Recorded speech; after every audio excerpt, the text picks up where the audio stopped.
What is up, Pats Nation? It's Patriots Global back here with another video, and in this one we got another free agency video.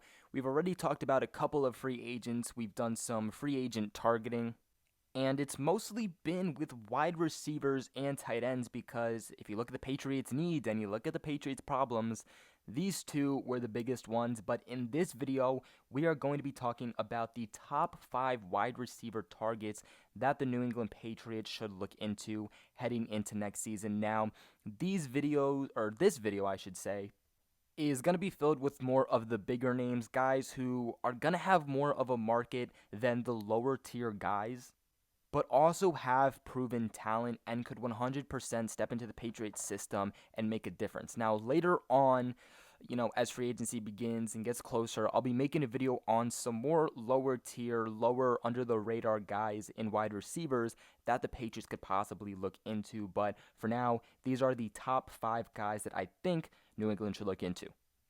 Now, whether Tom Brady comes back with the Patriots or not, whatever the fate decides to be, the Patriots quarterback is going to need weapons. Now, let's say that is Tom Brady. Brady needs his weapons, and he's made that clear. If the Patriots want to lure Brady back with them, they got to get some legitimate weapons. And ultimately, there's nothing more to say about the situation other than that, just plain and simple.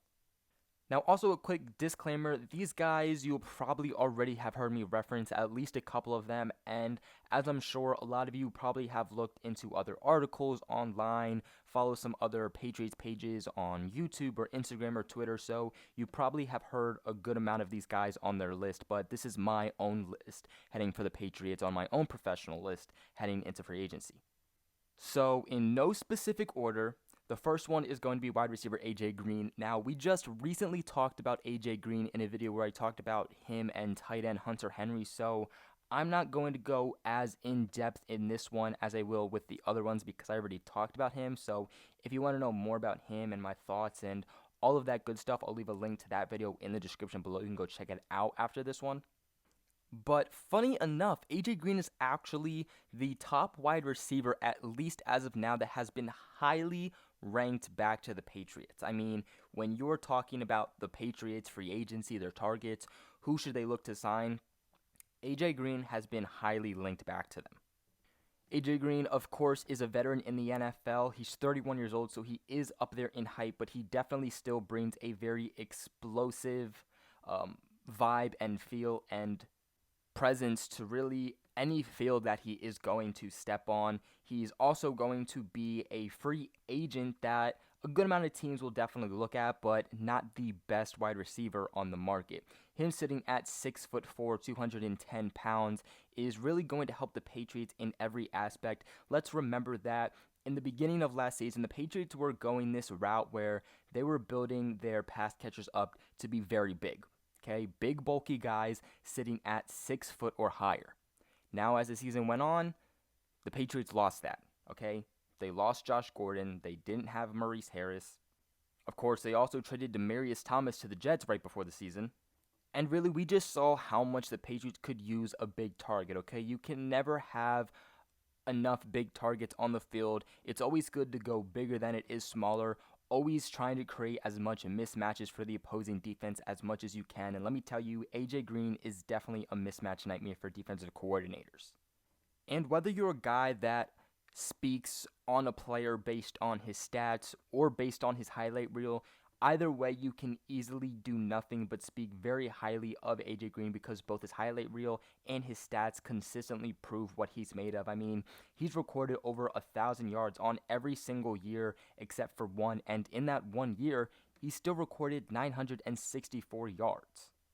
In his career, he has also averaged 80.2 yards per game. He is going to be more of a higher risk for the Patriots only because he's coming off of a season-ending ankle injury, and in the video where I talked more closely on A.J. Green, I talked about how that's going to be a risk for the Patriots or any team signing him, but it can also be a benefit because that is going to lower his free agency status. And for the last guy on this list that I've already talked about prior to making this video, it's going to be Danny Amendola. To me, this is going to be the most intriguing and probably the most high quality signing that I think the Patriots could make, and that's strictly because of the chemistry he has. Now, Danny Amendola does not have the talent that 90, or I shouldn't say 90, about 70% of wide receivers have in the league, and that's just the truth of it. He's not going to be the best free agent on the board. He's not even going to be the top 3 best wide receiver on the board. But again, I cannot stress this enough to everybody that with the Patriots, with Bill Belichick, with Tom Brady, it does not matter necessarily how talented you are. If you can just get open, if you can run the right routes, you can catch the ball, and you can get on the same page as Brady and Bill Belichick, then you're going to produce on the field no matter what level of talent you have. Dola, of course, has been a fan favorite in Boston for many, many, many years and still is after he spent 5 seasons with the New England Patriots, took pay cut after pay cut to stay with the team. But ultimately, he's going to bring that trusted receiver back that Brady desperately, desperately needs. That's name is not Julian Edelman. Throughout the past couple of years, especially last season, one of the big problems for the Patriots is that they haven't been able to convert to pick up first downs, ultimately meaning that they're not able to keep the chains moving. Bringing in Danny Amendola immediately helps with able to continue to have the chains moving. He also will join a locker room with a lot of familiar faces, of course, Julian Edelman being literally the definition of his brother, which, if you think about it, can ultimately only help the presence, I should say, of the locker room going forward, and can hopefully help teach these younger wide receivers how to do better going forward. I mean, guys like, N'Keal Harry, Jacoby Myers, and even Gunnar Olszewski. Another thing that we have seen a lot from the Patriots offense, again, especially last year, was the fact that many offensive plays fell apart while the play was going on, and they were the offense, I should say, was full of guys who didn't know what to do. They couldn't improvise. They all just kind of stood there being silly, and Brady kind of just had to maneuver through the pocket, look very squirmy, and try to figure out what to do, either ultimately resulting in one of 3 things: an interception, a sack, or him just throwing the ball away. Amendola had just an unreal ability of being able to, again, be on that same page as Brady, which resulted in him knowing what Brady would want in return and being able to improvise on plays when things were not working out as well as they were hoping. For those who don't believe that, Danny Amendola had a big impact on the Patriots. While he was with New England, he actually averaged a catch percentage of 70.3. Last season with the Detroit Lions, he also totaled 62 catches for 672 yards and a touchdown. So obviously, still being at 34, he can make a lot happen. Now next up is another very intriguing one, and is most likely one that is not likely to happen, but it's the Patriots, okay? They're going to try to keep Tom Brady. They know they have to bring in some bigger names because they need way bigger help. This one's going to be wide receiver Emmanuel Sanders. Emmanuel Sanders has been a name that has been related back to the Patriots many, many, many years. Even this past season, right before the trade deadline, the Patriots were interested in trading for a few different receivers. Of course, obviously they decided to go with Mohamed Sanu, but they were also interested in guys like Emmanuel Sanders and AJ Green. Also, before he decided to go and sign with the Denver Broncos a few years ago, after he was a free agent with the Pittsburgh Steelers, the Patriots actually had a lot of interest in him, and recently Emmanuel Sanders actually came out and said that, he does think about the Patriots. He even said that chances are, if he was with the Patriots, he would have been a Super Bowl Victorian time after time, and that his stats would have been way better than they were, and they were already extremely impressive as he has been one of the best receivers in the league. Another guy that would bring a veteran presence, which a lot of you have commented saying the Patriots need to go younger. They need to bring in new guys, rookies, and I don't really understand that because let's look at the history of the Patriots. They've always done better with bringing in older guys and older veterans. They've tried to do that. They've tried to bring in younger guys, guys who, let's be honest, aren't that experienced, and it has not worked out for them. Let's just look at last season, okay? What more could you possibly want? Emmanuel Sanders knows exactly what to do because he's been in the NFL for so long. Now, he's going to be a smaller guy. He's going to be that Julian Edelman type guy as he sits at just 5'11", so he's not going to bring in height, but because of the play style he has, height's really not going to matter that much. Despite him being small, he is very, very subtle on his feet. He brings a very good presence of elite speed.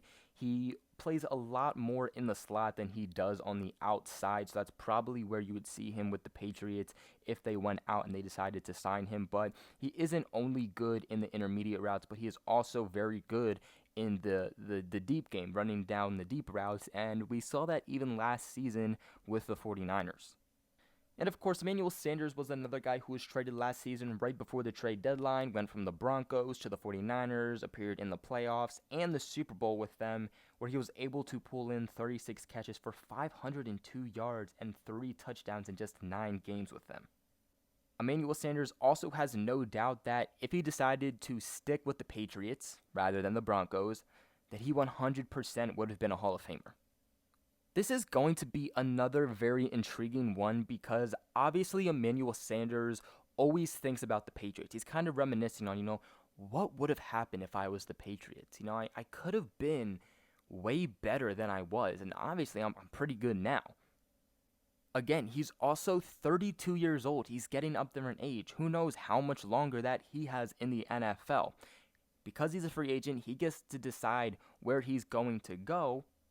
But this could very well be a situation where he's going to have to decide between going with a team-friendly contract like the Patriots and going back to potentially win another Super Bowl, perform in another Super Bowl, win a ring before he calls it a career, or go ahead and bank with the team that chances are you're not going to go back to the Super Bowl. Okay? The playoffs will probably be the best bet. I could definitely see this going both ways. I could see Emmanuel Sanders wanting to get some more money, but I could also definitely see this being a case where Emmanuel Sanders wants to try himself out with the Patriots before his career is over. Now, next up is going to be a guy that last season I included in one of my videos about a free agent target, and I wish the Patriots would have at least brought him in for a workout. This is going to be 29-year-old Randall Cobb, who of course spent last season with the Dallas Cowboys. And Randall Cobb could 100% make the Patriots offense re-explosive, for lack of better words, which they have been looking and begging the gods to regain for the past couple of seasons. Of course, we all mainly know Randall Cobb for being a part of the Green Bay Packers. He spent, the first 8 years of his career with A-Rod and the Packers down there in Lambeau before spending, of course, this last season with the Dallas Cowboys before Randall Cobb and the Packers both decided to go their separate ways. Despite just being 5'10", 192 pounds, Randall Cobb is a deep threat. He plays in the slot, but he is able to really stretch the field and make a difference on the field. He's mainly known for being a vertical threat, which again, the Patriots have really needed ever since Gronk left. Gronk was really their vertical receiver threat, and of course, Randall Cobb's not going to be a tight end. He's going to be a receiver, but if the Patriots can get that vertical threat back on their offense, then I really think that can open up their offense better than we have seen it the past few years. Last year, Cobb played in 15 games where he was targeted 83 times with 53 receptions for 828 yards, averaging 15.1 yards a reception with 3 touchdowns and a long reception of 59 yards. Now, the very intriguing thing about Randall Cobb, and if you didn't believe me when I said he's able to stretch the field, get this. There has never been a point in his career where he has averaged less than 9.9 yards a reception. I mean, in 2018, he averaged 10.1 yards a reception. His rookie year was 15. In 2012, his sophomore season, it was 11.9. Following year was 14 yards per reception, then 14.1 yards a reception, then 10.5, 10.2. So clearly, he's a threat. And Randall Cobb is definitely going to be one of the bigger names as a wide receiver hitting the open market. But the interesting thing is that when he was released by the Packers last season, a lot of teams were not jumping to sign him, which is very intriguing. And if that is the same thing going forward, maybe the Patriots can get him on a bit of a shorter deal.